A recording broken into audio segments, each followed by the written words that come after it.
deals with a controversial subject. The theories expressed are not the only possible interpretation.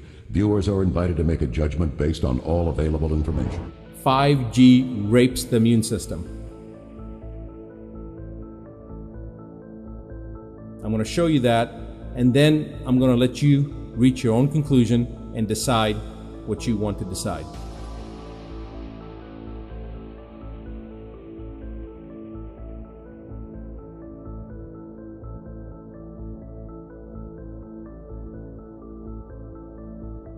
Prepare to be disturbed.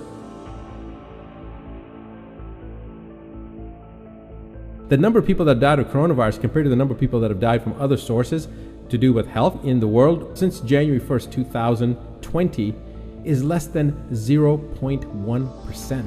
We've got 1.8 million people that died of cancer so far on the planet this year in the first 3 months, less than the first quarter of this year, and nobody's talking about that. And the number of people that have died of coronavirus, 13,050, with 95,000 recovered. And those people that have recovered, important to note, were sick for less than 48 hours, most of them 24 hours. Now, why isn't the media talking about this? Think about this for a second. Most of the cases, the countries that have been hardest hit are Italy and Iran. And I'm going to explain why Italy and Iran, because a lot of people say it doesn't make any sense. I'm going to show you the reason why Italy and Iran. Italy has already reported over 99% of the people that have died from the coronavirus in Italy had other serious medical conditions. Okay, so it wasn't the coronavirus that killed them. And remember, nobody's reporting all the thousands and thousands of recoveries. And the vast majority of the people have recovered. There has been talk about 5G and the health risks, as I said before. But this particular article was very interesting because it talked about a war between technology and human beings. 5G cancer is actually a thing. Okay, the cities of Brussels and Geneva have blocked trials and banned upgrades to 5G out of this concern. So there are countries in the world that have banned it, that have said, no, we're not going to have 5G allowed. We are not going to tolerate it. This is what I really want to talk about from the testing aspect. 5G, because that's been a big issue, and there is a real issue behind that. I want you guys to all be aware of this.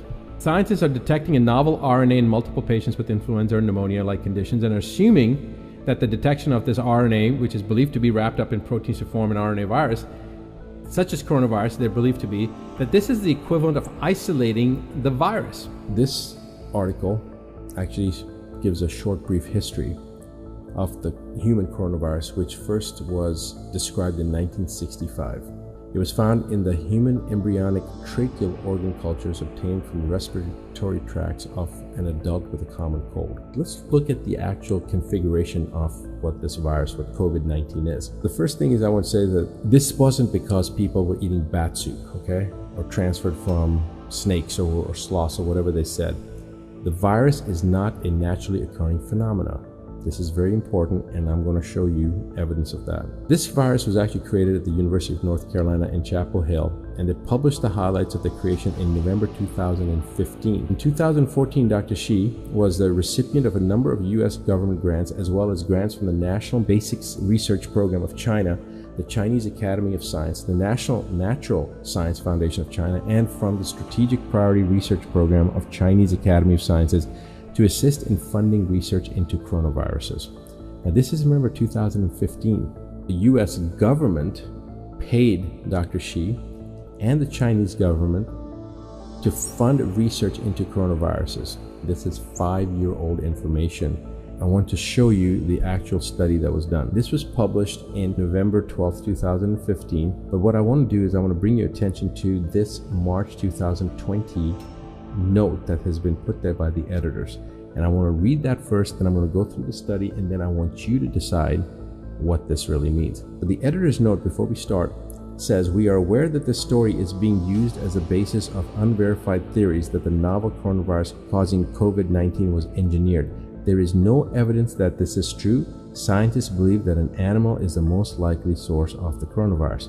Now, it's obviously whoever wrote this from the editor's note perspective was either an idiot or doesn't understand the English language, but certainly wasn't a scientist, because I'm going to now show you what the study says. Remember, this is a warning now that they're putting here to dissuade people, to prevent them from actually looking at the science, to tell you that, look, just because you see it and it's blue, it doesn't mean it's blue. In November of 2015, an experiment that created a hybrid version of a bat coronavirus, one related to the virus that caused SARS, severe acute respiratory syndrome, as we discussed before, has triggered renewed debate over whether engineering lab variants of viruses with possible pandemic potential is worth the risk. This is the lead component, the first paragraph of the study that was published in Nature, probably one of the most respected journals in the world. Listen to this is very important. The COVID-19 and other coronaviruses like SARS coronavirus encode proteins known as enveloped E proteins that can modify host cell membrane permeability in order to gain entry into host cells, promoting replication, release, and proliferation.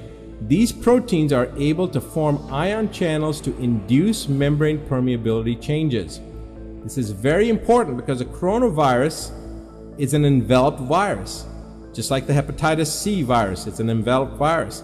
And it allows essentially burrowing through the cell membrane that then creates issues where the ion channels essentially start to leak. That's a very rudimentary way of explaining it. But these proteins are able to form ion channels to induce membrane permeability changes. It can cause a disruption, these proteins that are found that are associated with the coronavirus, with the COVID-19 and other such types of viruses. Membrane permeabilization can be the direct cause of depolarization leading to apoptosis, the successful invasion by coronavirus enveloped proteins as a result of membrane integrity already severely compromised from constant exposure to EMRs is analogous to the role of the Trojan horse in the fall of Troy. What does that mean?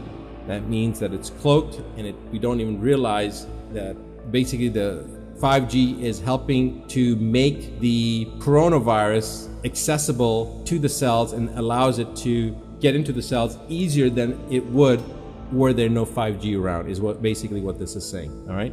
So is it possible that the deployment of 5G technology exacerbated the vulnerability to the attack by COVID-19? The bulk of the evidence presented points to the fact that all frequencies of EMR, from those from the sun to basic electricity, have the ability to alter membrane potential, without a doubt. The only difference is that 5G is where normal electromagnetic fields that are being generated from power lines and from our devices is 50 to 60 hertz, all the way up to maybe 900 hertz. We're not talking about with 5G rollout, we're talking about 30 to 300 gigahertz.